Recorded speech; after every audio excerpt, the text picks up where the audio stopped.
उन बच्चों के लिए कह रहा हूं, ध्यान से सुनना। मैं ये बात जो कह रहा हूं सबसे पहले मैं शुरुआत कर रहा हूं उस लाइन से, ध्यान से सुनना। दोस्तों थोड़ा डिस्टर्ब मत करना, मैं भाषण देने जा रहा हूं बहुत जबरदस्त वाला। हाँ, इसको हंसी मजाक में भी नहीं लेना, आप एक एक को देते जाना है भाई, ठीक है। और चाय नहीं मंगवाई मेरे लिए? देख लो इस कमरे में और इस बैच में मेरी अंतिम क्लास है, फिर न जाने कब मिले। जैसे मैं कल शनिवार के दिन एक बैच में गया तो वो क्या दोनों ही बैच मेरे पढ़ाए हुए थे। आप यकीन नहीं करोगे, उन्होंने पांव पकड़ लिया और हाथ पकड़ के, सर 10 मिनट तो बोल के जाओ। वो विवेक सर बाहर खड़े रहे, मैंने कहा सर मैं अच्छा नहीं रहता कोई टीचर बाहर खड़ा रहे। तो शानदार भाषण दे के आया, बहुत गजब का। अब जैसे मैं आपसे देखो, ध्यान सुनो सुनो सुनो सुनो सुनो सुनो। अब जो मैं महत्वपूर्ण लाइन बोलने जा रहा हूं कि मैं चला था भीड़ के साथ, मैं चला था भीड़ के साथ भीड़ को देख करके, मैं चला था भीड़ के साथ भीड़ को देख करके।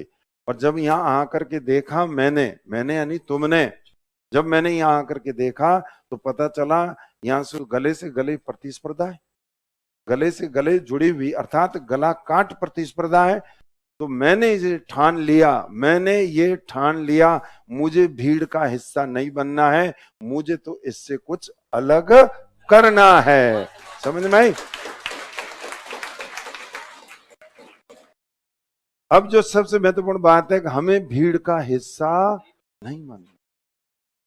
कल जैसे आपको पता है कि स्प्रिंग बोर्ड एकेडमी ने जो हमारी यहाँ से पढ़े हुए सेलेक्टेड लोगों को भीड़ से हट करके उन्होंने रिजल्ट दिया, तो हट करके उनको बुलाया गया, बकायदा उनका नाम दिया गया और उनके द्वारा कहाँ काम किया जा रहा है ये भी।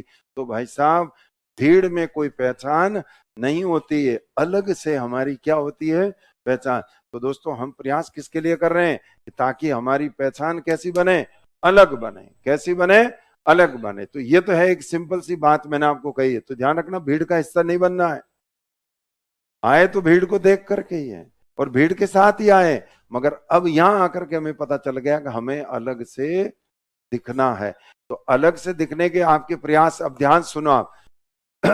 सबसे पहली बात है समय, टाइम की बात कह रहा हूं मैं। किसको? समय। समय की जो गति है वो आपके नियंत्रण में नहीं है। मैं फिर बोल रहा हूं इस लाइन को, समय की गति आपके नियंत्रण में नहीं है, न समय को आप रोक सकते हैं। सदियां बीत गई, ऐसे भले भले मानुष पैदा हुए, श्री राम और कृष्ण जैसे भी, वो भी समय की गति को रोक नहीं सके, मगर उन्होंने समय का उपयोग जरूर किया और सदुपयोग जरूर किया। तो ये आप पर निर्भर करता है कि जो टाइम है वो सबके लिए एक जैसा है। टाइम का वितरण भगवान ने किया, प्रकृति ने किया, वो सबके एक समान है। अब फर्क ये किया कि उसका बढ़िया उपयोग कौन करेगा? आप। कौन करेंगे? आप। और यही टाइम मैनेजमेंट है, ध्यान रखना। आप 24 घंटे सबको दिए, 24 घंटे का बढ़िया उपयोग आप करते हो या दूसरा करता है? जो अच्छा करेगा वो आगे जाएगा। तो ध्यान रखना समय। और वही बात है जो बहुत बढ़िया बात लगी जो मैं बोल रहा हूं कि आपको कैंची या सुई, सुई जो है इसका आविष्कार किस लिए हुआ? काम के लिए। मगर अगर उससे आप आंख फोड़ना चाहो तो फोड़ लो। तो तकनीक आपके लिए है, मोबाइल वगैरह, मगर उसका उपयोग या दुरुपयोग करना आप पर है। भाई सुई से कपड़ा भी तो सिल सकते हो और सुई से आंख भी फोड़ लो, वो आपके हाथ में। तो तकनीक जो है, मोबाइल जो आपके पास में है, उसका बेहतर उपयोग कैसे किया जाए। तो मैं एक बात कह रहा हूं कि समय का, क्यों समय चला जाएगा दोस्तों। एक बात, वो जिस दिन आपने एडमिशन लिया और आज का दिन गिन लो, गया ना समय। आप रोका था क्या? आपने नहीं रोक पाए। अब आपका तो सिंपल इतना है कि रोज प्रतिदिन ये ध्यान जरूर रखना है कि मैंने आज कितना पाया। खोना नहीं, खोना मैं नहीं बोलूंगा नकारात्मक, मैंने आज जिस उद्देश्य को लेकर आया था उस उद्देश्य के समीप मैं कितना गया। जो मैंने गोल सेट किया था, प्रतिदिन उन कदमों को नापो दोस्तों, प्रतिदिन उन कदमों को नापो कि मैं अपने लक्ष्य तक कितना पहुंचाऊं। समझ रहे हो? मैं उस लक्ष्य तक यानी उस लक्ष्य के समीप कितना पहुंच रहा हूं, मेरे प्रयास उस दिशा में सही है या गलत, ये देखना आपको ही है। और 90% जिम्मेदारी आपकी है, ध्यान रखना। अगर सफल होंगे तो वाह वाह भी आपकी, और विफल होंगे तो बुराई भी किसको झेलनी है? आपको भी झेलनी है। समझ रहे हो? तो ये सारी की सारी उत्तरदायित्व तो किसका है? आपका है। और ईश्वर ने आपको बुद्धि दी है और बहुत शानदार माता पिता दिए आपको। मैं तो वास्तव में उनको वंदन करता हूँ, ध्यान रखना, उनको नमस्कार करता हूँ, प्रणाम करता हूँ कि आप लोगों को यहाँ पर भेजा पढ़ने के लिए, और वो सारा कष्ट खुद झेल रहे हैं और आपको यहाँ भेजा है। तो सफल होकर के जब आप उनको क्या देंगे, पुरस्कार किस रूप में। और एक बात ध्यान रखना, पिता आपके सफलता या असफलता, ध्यान रखना, असफल भी हो जाओगे और सफल भी हो जाओगे तो भी आपके पीछे कौन खड़ा मिलेगा, पिता। ध्यान रखना, आपके पेरेंट्स, उनके अलावा कोई आपका शुभ चिंतक नहीं है, ये ध्यान रखना आप। इसलिए सफल होकर के पिता के चेहरे को गौरवान्वित करना चाहते हो ना, सबसे ज्यादा ध्यान रखना, गर्व महसूस कौन करेगा, पिता। कौन करता है, पिता। और माँ तो आप जानते ही, बताया था मैंने, माँ का चित्रण तो किया था। माँ तो माँ है, माँ तो खैर सर्वोपरि है। तो इन दोनों आपके सबसे बढ़िया शुभचिंतक है। मेरी ईश्वर से प्रार्थना है, देखो दोस्तों, पढ़ाते समय हो सकता है कोई छोटी मोटी इधर उधर हो गई हो मेरे से, तो थोड़ा माफ कर देना मुझे, समझ रहे हो मेरी बात को।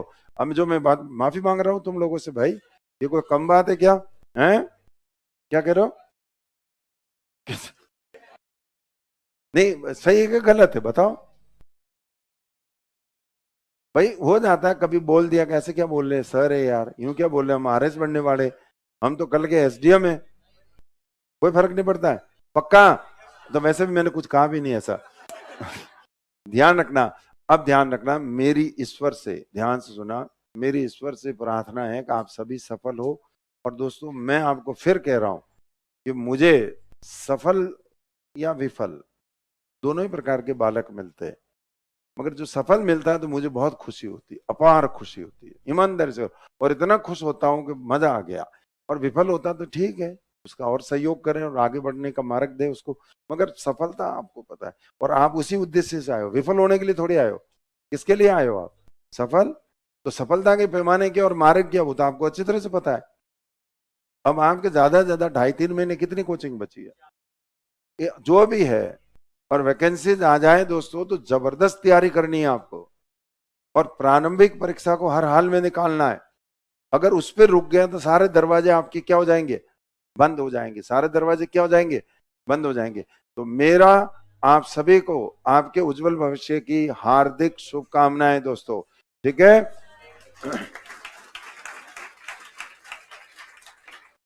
मगर ध्यान रखना दोस्तों, भीड़ का हिस्सा नहीं बनना है, अलग हट करके। लाखों विद्यार्थी पढ़ के चले गए, ईमानदारी से कह रहा हूं, लाखों खूब पढ़ गए, मगर कुछ बिरले हैं जिन्होंने अलग काम किया। तो तुम अलग काम करने की सामर्थ्य रखते हो तो अलग जरूर करना। शुभकामनाएं दोस्तों, ऑल द बेस्ट, ठीक है। हैं? क्या कह रहा है? अरे वो पेपर दे रहे हैं, पेपर कर दो, स्टार्ट कर।